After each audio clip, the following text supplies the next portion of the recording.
Madame, monsieur, bonsoir. Ravi de vous retrouver dans Au Quotidien ce jeudi 4 juillet. Bonsoir Laure Girard. Bonsoir Enzo Maubert, bonsoir à tous. Avec notre invité, nous allons faire le point sur la production de miel cette année. Oui, Luc Rigal est le président de l'Union syndicale apicole sartoise et il n'a pas de bonnes nouvelles à nous donner malheureusement concernant la quantité de miel produite cette année, en cause le mauvais temps des derniers mois.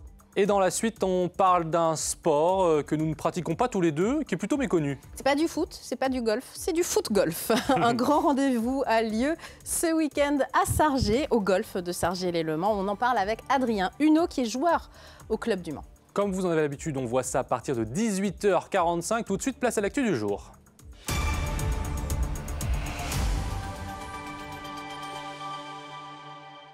Au sommaire de cette édition, un dernier focus politique. Sur les deux candidats qualifiés au second tour des législatives dans la 3e circonscription de la Sarthe, celle qui n'a pas le Mans. Société, un dépôt d'ordures récurrent qui fatigue les riverains de ce magasin du Mans, quartier Vauguyon. Et puis, rencontre avec des enfants créateurs de fresques dans le cadre du festival Plein Champ du Mans. Le second tour des élections législatives, c'est ce week-end, ce dimanche précisément. Alors, dans la 3e circonscription, en Sarthe, les deux candidats sont en pleine bataille. Pour la seule circonscription hors du Mans, le combat démocratique se passe principalement sur les marchés et dans les opérations de tractage. Pour conserver son siège de député, le MoDem Éric Martineau va devoir compter sur le report des voix des électeurs de gauche, de même que son rival, le RN Romain Lemoigne, qui avait creusé l'écart au premier tour. Alexandre Ferrer. Guerre des convictions qui se joue au marché de Saint-Calais. Éric Martineau, candidat Ensemble, et Romain Lemoigne du Rassemblement national se livrent la bataille de l'entre-deux tours. Objectif, convaincre les électeurs de gauche, et le candidat RN est plutôt serein. On est confiant quand même. Pour trouver la majorité aussi. C'est ça, absolu même, pour pouvoir gouverner quoi. Oui, surtout ça. Pour le pouvoir d'achat, moi je pense que le seul vote du pouvoir d'achat c'est le vote RN et il y a beaucoup d'électeurs communistes qui nous ont rejoints ces dernières années, c'est leur décennie même, donc effectivement ça me semblerait pas étrange qu'il y ait des électeurs de gauche qui s'unissent à nous, et on le dit souvent, l'union des droites c'est bien, donc évidemment pour soutenir la ruralité, notre agriculture, notre modèle de santé, il faut voter évidemment à droite, mais il faut aussi voter patriote. Le candidat de 23 ans a placé le RN en tête de la 3e circonscription au premier tour, près de 14 points de plus que son rival de la majorité présidentielle. Éric Martineau, député sortant MoDem et candidat Ensemble, met en avant son expérience qu'il considère comme sa meilleure arme. On a toujours été dans le dépassement, ce que je dis toujours, c'est-à-dire que moi j'ai travaillé aussi bien avec des gens qui étaient des députés LR que des députés socialistes, même de la France insoumise. Donc il y avait vraiment de toutes les couleurs politiques. Moi je suis convaincu que lorsque l'on a une bonne idée et que l'on est entre personnes intelligentes, on peut discuter, échanger en se respectant. La veille, le candidat s'est rendu à La Flèche, où les résultats sont en sa défaveur, 7 points de moins que son adversaire. Entre conférences de presse et tractage dans les marchés, le candidat est venu affiner son programme et être à l'écoute des électeurs. On a compris, on a entendu. Alors je sais, on va nous dire, nos détracteurs, oui mais ça fait 20 ans que vous faites un front contre le Front National. Mais il y a quand même des choses que l'on a réalisées. Moi j'ai toujours été sur le terrain. Je suis agriculteur de base, je n'oublie pas. Après les marchés, la bataille se livrera dans les urnes, dimanche 7 juillet. Au Mans, ce dépôt sauvage gâche la vie des habitants. Dans le quartier de Vauguyon, ils ont la mauvaise surprise depuis plusieurs jours de voir s'amonceler des poubelles et des encombrants au pied de leurs immeubles. Un dépôt sauvage qui revient régulièrement malgré les interventions des éboueurs. Enzo Maubert. Depuis quelques jours, c'est un monticule de déchets qui désespère certains habitants du quartier. Il y a vraiment de tout, des affiches, des sacs, des bouteilles, des étagères. Alors on ne le voit plus, mais il y avait un canapé. Plus je vois que le temps passe, plus je vois que la montagne s'agrandit, ça devient comme une petite montagne. On dirait qu'il y a un autre continent qui est en train de se créer. Et oui, ça me désole parce que vraiment, on dirait que c'est normal. Des poubelles en tout genre, déposées de jour comme de nuit, au pied de ce magasin Action du quartier Vauguyon, tout proche des immeubles d'habitation. La première chose, c'est vraiment l'image que ça donne, quoi. C'est vraiment, ça fait dépotoir, ça fait vraiment sale. Et puis surtout, il y a l'odeur. Après, quand il fait chaud, les odeurs remontent. Le dépôt sauvage est bien connue de la ville du Mans. Celle-ci est déjà intervenue plusieurs fois. Problème, les déchets sont situés sur le parking, propriété de la grande enseigne. C'est donc elle qui doit procéder au nettoyage. Un responsable que nous avons rencontré déplore cette situation et promet que l'enlèvement des détritus est en cours. Pourtant, le magasin doit déménager d'ici quelques mois, laissant craindre le pire. Comme il n'y aura plus de propriétaire, il n'y aura plus le problème d'Action qui doit nettoyer, donc le lieu sera ouvert pour une future déchetterie à ciel ouvert. Donc voilà, non, vraiment, c'est comme Action va déménager, j'ai peur que voilà, vous voyez, ça a commencé là, ça commence à aller par là, et puis ça va aller jusqu'à où encore là-bas aussi, il y a des sacs, enfin non, c'est plus possible là. L'enseigne a également effectué un signalement auprès de la brigade verte à la police municipale, afin de trouver un ou plusieurs responsables de ce dépôt sauvage. Une page économie à présent avec d'abord les transports Duval placés en liquidation judiciaire. Société familiale implantée à Montval-sur-Loire depuis près de 80 ans. Le transporteur a été liquidé en juin dernier, apprend-on dans le Petit Courrier.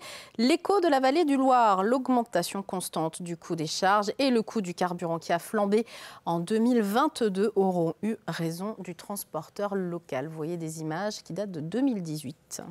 Direction le festival Plein Champ maintenant pour une journée dédiée aux kids, aux enfants en français. Oui, on dit kids, mais effectivement, ce sont bien les enfants.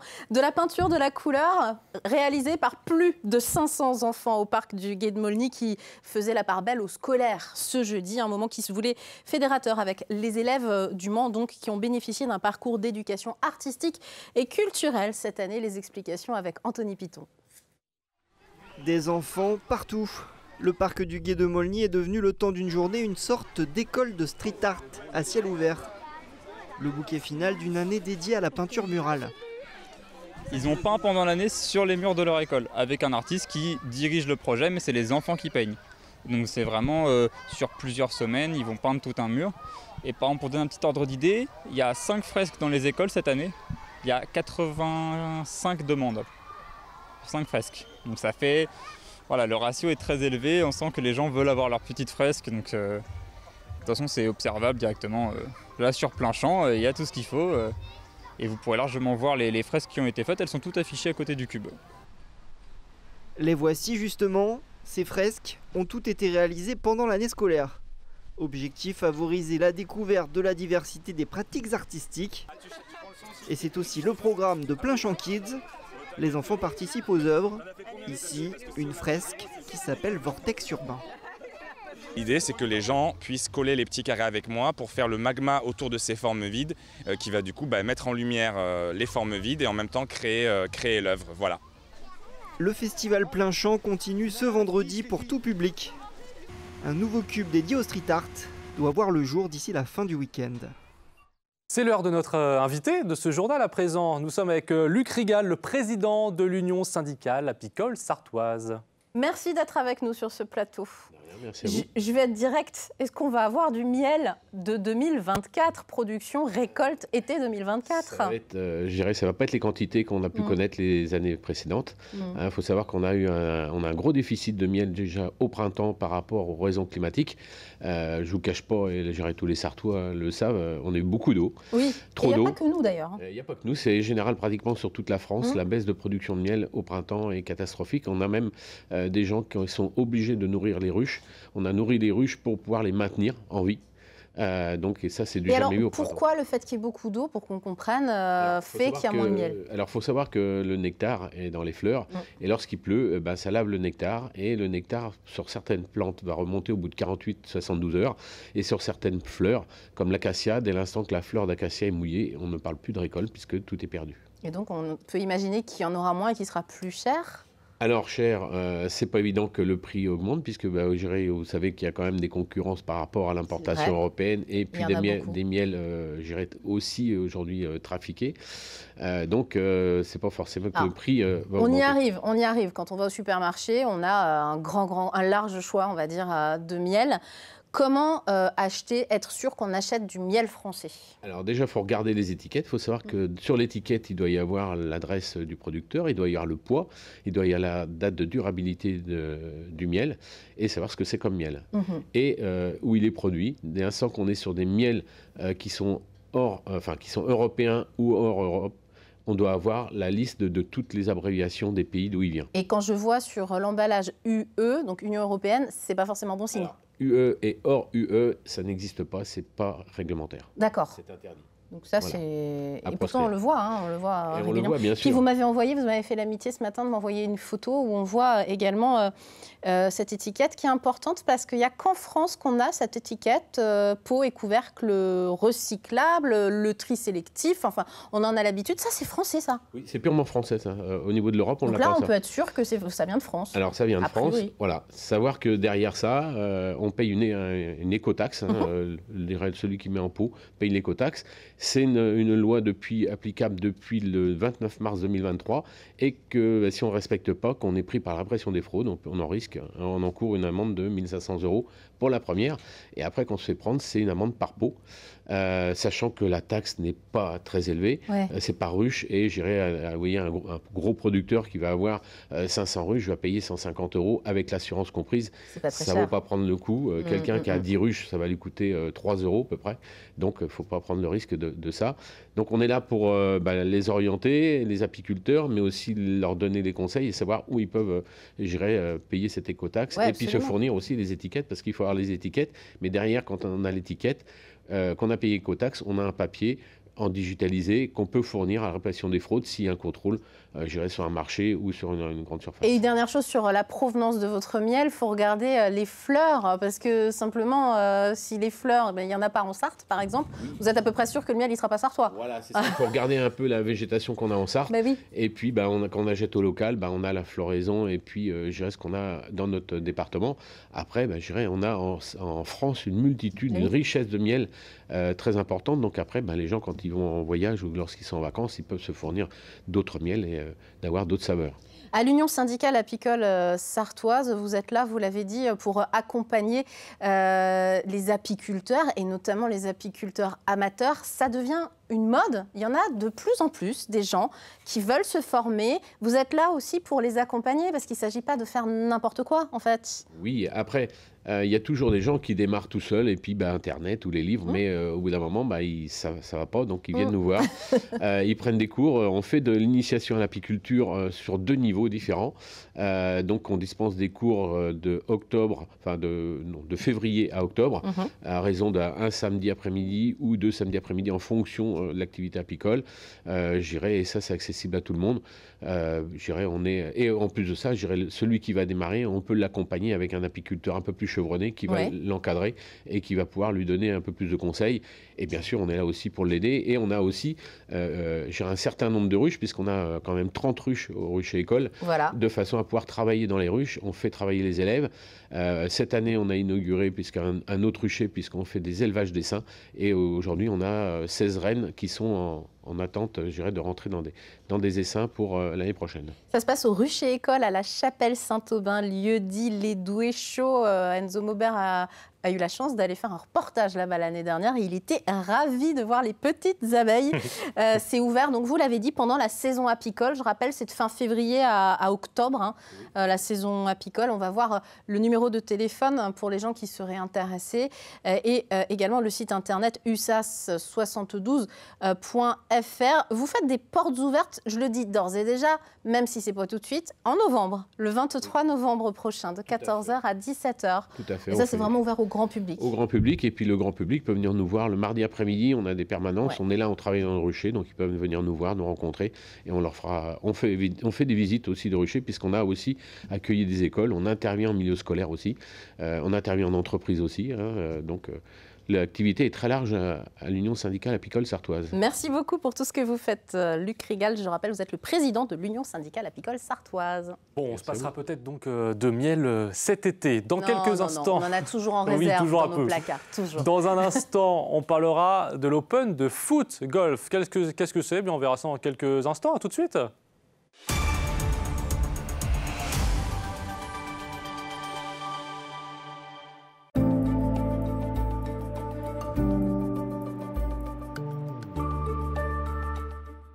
Bonsoir, messieurs, dames, ravi de vous retrouver pour ce nouveau bulletin météo. Merci d'avoir choisi LMTV Sarthe pour passer cette soirée ensemble. Avec, vous le voyez, côté ciel, pas grand-chose à signaler, un ciel plutôt bien dégagé sur l'ensemble du territoire. Alors parfois un petit voile nuageux, mais vraiment rien de bien méchant. Côté température, celle-ci évolue entre 18 et 21 degrés, 18 degrés pour Laval, 20 degrés pour Mamers ou encore au Mans, idem pour Sablé-sur-Sarthe ou encore à Cieux-le-Guillaume, 20 degrés, et également du côté de Pont-Valin, 21 à Vendôme ou encore du côté d'Angers. Pour la journée de vendredi, du soleil. Alors quelques nuages présents en haute altitude, ces nuages auront globalement pour rôle de décorer le ciel. Côté température, vous le voyez, elles évoluent entre 11 et 13 degrés. Ça restera plutôt bien homogène avec 11 degrés à Tours, encore du côté de Laval, 12 degrés à Alençon, Mamers ou encore du côté de Cieux-le-Guillaume, 13 degrés au Mans ou encore du côté d'Angers. Pour la journée de vendredi, une alternance d'éclaircies et de passages de jeu dans l'après-midi. Les températures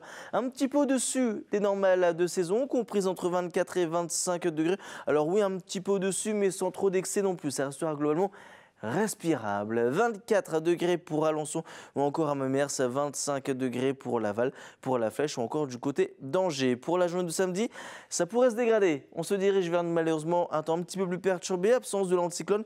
Une perturbation pourrait en profiter, amenant avec elle de nombreux nuages.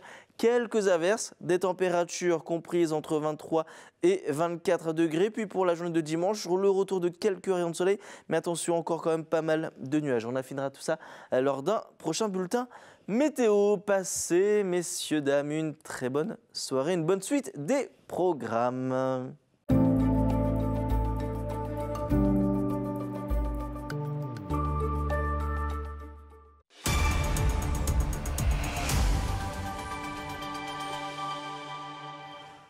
On fait un point tout de suite sur la qualité de l'air dans la région avec Air Pays de la Loire, notre région qui est balayée par un flux d'ouest qui favorise la dispersion des polluants.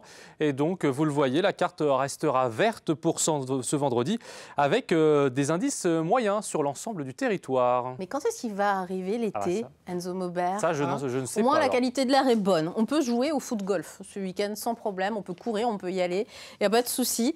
Adrien Huneau est avec nous. Vous êtes joueur au club de foot-golf Le Mans-Sarthe. D'abord, une chose avant de parler de cette épreuve, enfin cette étape de l'équipe de la Coupe de France, je vais y arriver, c'est ça, qui a lieu ce week-end à Sargé. Un mot sur le foot-golf, c'est quoi concrètement? C'est un mélange entre le foot et le golf, on a mélangé ça, on en a fait un nouveau sport? Exactement, c'est ça. C'est un sport hybride qui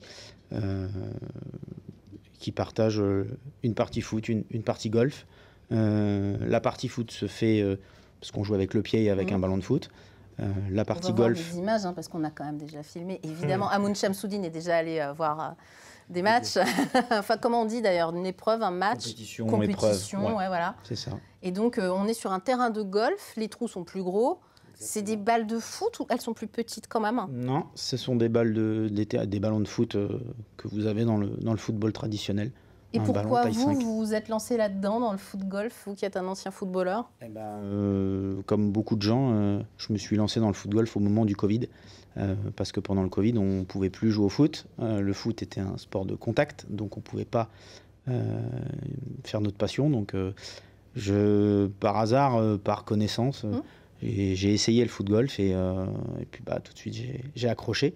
Concrètement, c'est quoi les règles du foot-golf? Comment on y joue et comment on compte les points? Alors, les règles du foot-golf, c'est pas compliqué, ce sont les règles du golf, tout simplement. Les gens qui savent jouer au golf, pour le foot-golf, c'est exactement les mêmes règles. On a un certain nombre de parts, par 3, par 4, par 5 à respecter. Si vous faites moins que le par, vous êtes en négatif.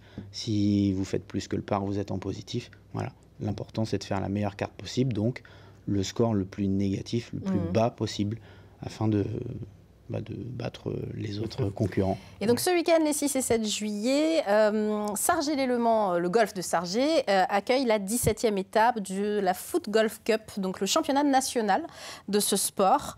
C'est d'ailleurs le 10e anniversaire de la compétition cette année. Qu'est-ce qui va se passer concrètement? C'est un tournoi sur 2 jours avec beaucoup de monde, si j'ai bien compris, qui sont invités.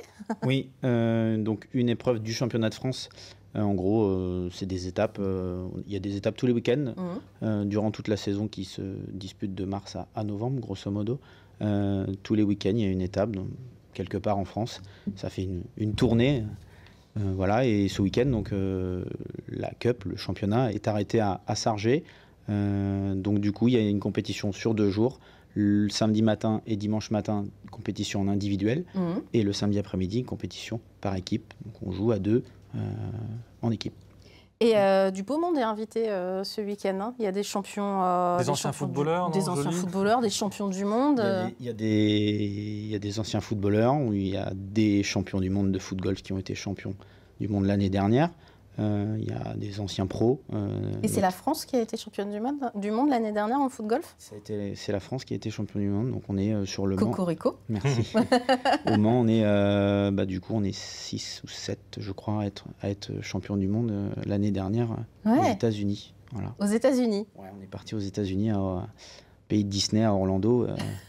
C'est un sport qui est plus développé aux États-Unis qu'en France ou pas du tout?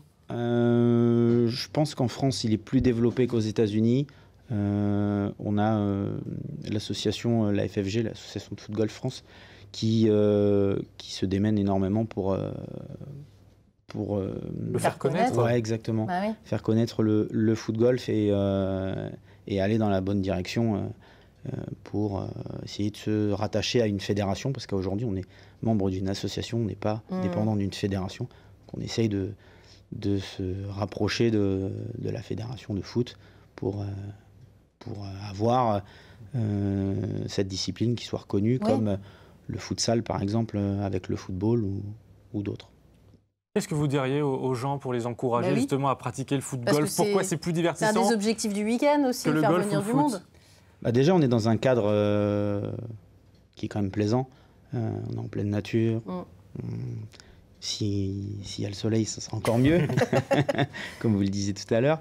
Mais ça, et après, c'est le plaisir de taper dans le ballon pour ceux qui jouent au foot ou les anciens footeux, tout simplement. Donc, voilà. Et les distances sont les mêmes? Parce que je ne joue pas du tout au golf, mais je sais qu'avec un club, on peut aller très très très loin en tapant dans le ballon aussi, avec son pied, quand même moins.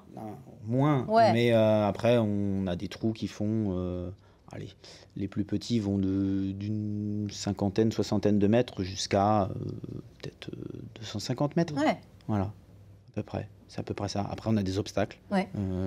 Comme au golf, quoi. Exactement, des arbres, de l'eau, des bunkers. On voit ça. Voilà. Les ballons sont peut-être plus faciles à retrouver quand même que les balles de golf. Oui, que les balles de golf, en effet. C'est l'avantage. C'est plus facile, effectivement. Ça donne vraiment envie d'essayer. Et puis il y a une page Facebook justement pour se renseigner sur votre club, le Mansart Foot Golf. Voilà, on la voit à l'écran. Elle est bien fournie, cette page, et vous êtes pour l'instant le seul club de foot golf de la Sarthe, mais espérons que si vous êtes affilié à un moment à une fédé, ça se développe, pourquoi pas, et on viendra filmer avec l'équipe sport les tournois. Merci mille fois, Adrien, d'être venu nous parler de ce sport, une découverte, j'imagine, pour beaucoup. Ça donne vraiment envie de prendre l'air et de bouger un petit peu. C'est le moment, même s'il ne fait pas très beau. Allez, on continue à jouer là. On joue pour gagner un dîner barbecue avec menu américain.